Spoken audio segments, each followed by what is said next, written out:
എല്ലാവർക്കും ഞങ്ങളുടെ പുതിയ വീഡിയോയിലേക്ക് സ്വാഗതം. അപ്പോൾ ഇന്ന് ഞങ്ങൾ വന്നിട്ടുള്ളത് ഒരു ചിക്കൻ കുറുമയുടെ റെസിപ്പി ആയിട്ടാണ്. അപ്പോൾ നമ്മളത് റെഡിയാക്കി എടുക്കുന്നത് കുക്കറിലാണ്. അപ്പോൾ നമുക്ക് വളരെ പെട്ടെന്ന് നമുക്കിത് ചെയ്തെടുക്കാൻ പറ്റും. അപ്പോൾ നമുക്ക് അതെങ്ങനെ ഉണ്ടാക്കുന്നതെന്ന് നോക്കാം. ആദ്യം തന്നെ നമുക്ക് കുറച്ച് കാഷ്യൂനട്ട് ഒന്ന് കുതിരാൻ വേണ്ടിയിട്ട് വെക്കാം. അപ്പോൾ അതിനായിട്ട് ഒരു 10-15 കാഷ്യൂനട്ട് എടുത്തിട്ടുണ്ട്. ഇനി ഇതിലേക്ക് കുറച്ച് ചൂടുവെള്ളം ഒഴിച്ചു കൊടുക്കാം. ചൂടുവെള്ളം ആകുമ്പോഴത്തേക്ക് നമുക്ക് പെട്ടെന്ന് കുതിർന്ന് കിട്ടും. ഒരു 10-15 മിനിറ്റ് കൊണ്ട് നമുക്ക് നന്നായിട്ടൊന്ന് കുതിർന്ന് കിട്ടും. ഇല്ല നോർമൽ വാട്ടർ ആണെന്നുണ്ടെങ്കിൽ ഏകദേശം ഒരു മണിക്കൂറോളം നമ്മൾ കുതിരാൻ വേണ്ടി വെക്കേണ്ടി വരും. അപ്പോൾ ഇത് നമുക്ക് മാറ്റി വയ്ക്കാം. കുക്കറിലേക്ക് നമുക്ക് ഒരു 2 ടേബിൾ സ്പൂൺ വെളിച്ചെണ്ണ ഒഴിച്ചു കൊടുക്കാം. നമുക്ക് സ്പൈസസ് ഇട്ട് കൊടുക്കാം. ഒരു 2 പീസ് പട്ട, 3 ഏലക്ക, 4 ഗ്രാമ്പൂ.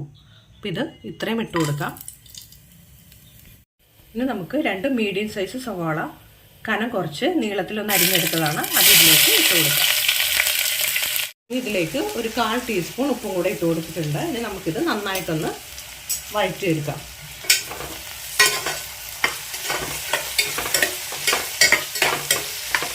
ഇനി ഇതിലേക്ക് 2 പച്ചമുളക് ചെറുതായിട്ട് കട്ട് ചെയ്തത് അതുകൂടെ ഇട്ട് കൊടുത്തിട്ടുണ്ട്. സവാള ഒന്ന് വഴന്ന് വന്നിട്ടുണ്ട്. നമ്മൾ ഏകദേശം 1 മിനിറ്റ് നമ്മളൊന്ന് ഇളക്കി കൊടുത്തതാണ്.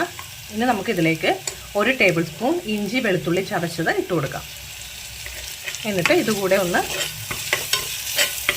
വഴറ്റിയെടുക്കാം. അപ്പോൾ കാഷ്യൂനട്ട് നന്നായിട്ട് കുതിർന്ന് കിട്ടിയിട്ടുണ്ട്. ഇത് നമുക്ക് ഒരു മിക്സിയുടെ ജാറിൽ ഇട്ട് കൊടുത്തിട്ട് ആ വെള്ളവും കൂടെ ഒഴിച്ചു കൊടുത്തിട്ട് നമുക്കിത് നന്നായിട്ടൊന്ന് അരച്ചെടുക്കാം.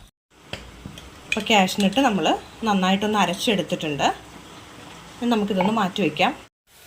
അപ്പോൾ സവാളയും ഇഞ്ചിയും വെളുത്തുള്ളിയൊക്കെ നന്നായിട്ട് വഴന്ന് വന്നിട്ടുണ്ട്. ഇനി നമുക്കിതിലേക്ക് പൊടികൾ ഇട്ട് കൊടുക്കാം.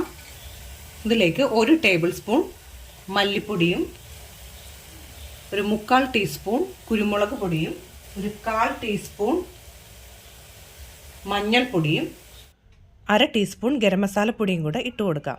എന്നിട്ട് പൊടികളുടെ പച്ചമണം ഒന്ന് മാറുന്നത് വരെ നന്നായിട്ടൊന്ന് ഇളക്കി കൊടുക്കാം. അപ്പോൾ പൊടികൾ ഇട്ട് കൊടുക്കുമ്പോഴേക്കും ഫ്ലെയിം ഒന്ന് കുറച്ച് വെച്ചിട്ട് വേണം പൊടികൾ ഇട്ട് കൊടുക്കാനായിട്ട്. പൊടികൾ ഇട്ട് കൊടുത്തിട്ട് എൻ്റെ പച്ചമണമൊക്കെ ഒന്ന് മാറി കിട്ടിയിട്ടുണ്ട്. ഇനി നമുക്കിതിലേക്ക് 1 കപ്പ് 2ാം പാൽ അത് ഒഴിച്ചു കൊടുക്കാം.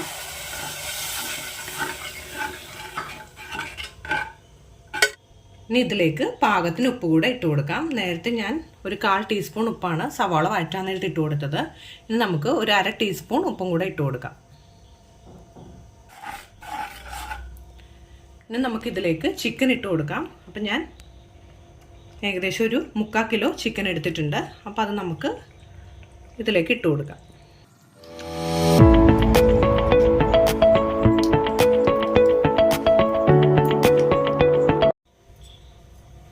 ഇനി ഇത് നന്നായിട്ടൊന്ന് ഇളക്കി കൊടുക്കാം. ഇനി ഇത് കുക്കർ അടച്ചു വെച്ചിട്ട് ഒരു വിസിൽ വരുന്നവരെ നമുക്കൊന്ന് വേവിച്ചെടുക്കാം. അപ്പോൾ മീഡിയം ഫ്ലെയിമിൽ വെച്ച് കൊടുത്തിട്ട് ഒറ്റ വിസിൽ വന്നു കഴിയുമ്പോഴേക്കും നമുക്ക് ഫ്ലെയിം ഓഫ് ചെയ്ത് കൊടുക്കാം. ഒരു വിസിൽ വന്നപ്പോൾ ഞാൻ ഓഫ് ചെയ്തിട്ടുണ്ടായിരുന്നു. അപ്പോൾ അതിൻ്റെ എയറൊക്കെ നന്നായിട്ട് പോയിട്ടുണ്ട്. ഇനി നമുക്കൊന്ന് തുറന്ന് നോക്കാം. അപ്പോൾ ചിക്കൻ നന്നായിട്ട് വെന്ത് കിട്ടിയിട്ടുണ്ട്. ഇനി നമുക്ക് ഇതൊരു പാനിലേക്ക് മാറ്റാം. അപ്പോൾ ചിക്കനൊക്കെ നന്നായിട്ട് വെന്ത് ചാറൊക്കെ ഒന്ന് കുറുകി വന്നിട്ടുണ്ട്. ഇനി നമുക്കിതിലേക്ക് നേരത്തെ അരച്ച് വെച്ച ആ കാഷ്യൂനട്ട് ഉണ്ടല്ലോ, അത് നമുക്ക് ഇതിലേക്ക് ഒഴിച്ചു കൊടുക്കാം. അപ്പോൾ കാഷ്യൂനട്ട് അരച്ച് ചേർക്കുമ്പോഴത്തേക്കും കറിക്ക് നല്ലൊരു കൊഴുപ്പ് കിട്ടും. ഇനി നമുക്കിതൊന്ന് നന്നായിട്ടൊന്ന് ഇളക്കി കൊടുക്കാം. ഇനി നമുക്ക് ഈ മിക്സിയുടെ ജാറിലേക്ക് കുറച്ച് വെള്ളം ഒഴിച്ചിട്ട് അതും കൂടെ ഒന്ന് ഇതിലേക്ക് ഒഴിച്ചു കൊടുക്കാം.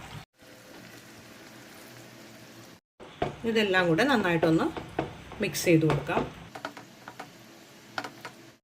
ഇത് നന്നായിട്ട് തിളച്ച് ഒന്ന് കുറുകി വന്നിട്ടുണ്ട്. ഇനി നമുക്കിതിലേക്ക് 1 കപ്പ് നല്ല കട്ടിയുള്ള തേങ്ങാപ്പാൽ, 1-ാം പാലാണ് ഒഴിച്ചു കൊടുക്കുന്നത്.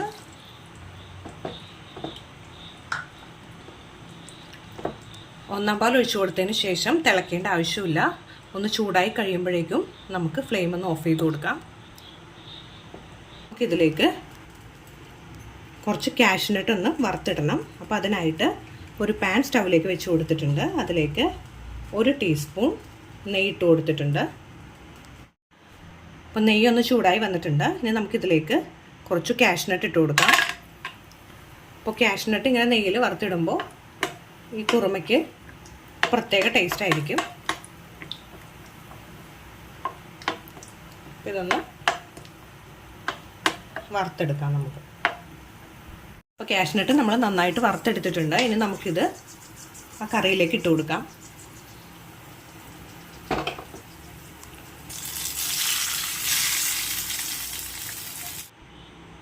അപ്പോൾ എല്ലാവരും തീർച്ചയായിട്ടും ഇതൊന്നും ഉണ്ടാക്കി നോക്കണം. ഇന്നത്തെ ഞങ്ങളുടെ വീഡിയോ ഇഷ്ടപ്പെട്ടുവെങ്കിൽ എല്ലാവരും ഒന്ന് ലൈക്ക് ചെയ്യുക, ഷെയർ ചെയ്യുക. സബ്സ്ക്രൈബ് ചെയ്യാത്തവരാണെങ്കിൽ ഒന്ന് സബ്സ്ക്രൈബ് കൂടെ ചെയ്യുക.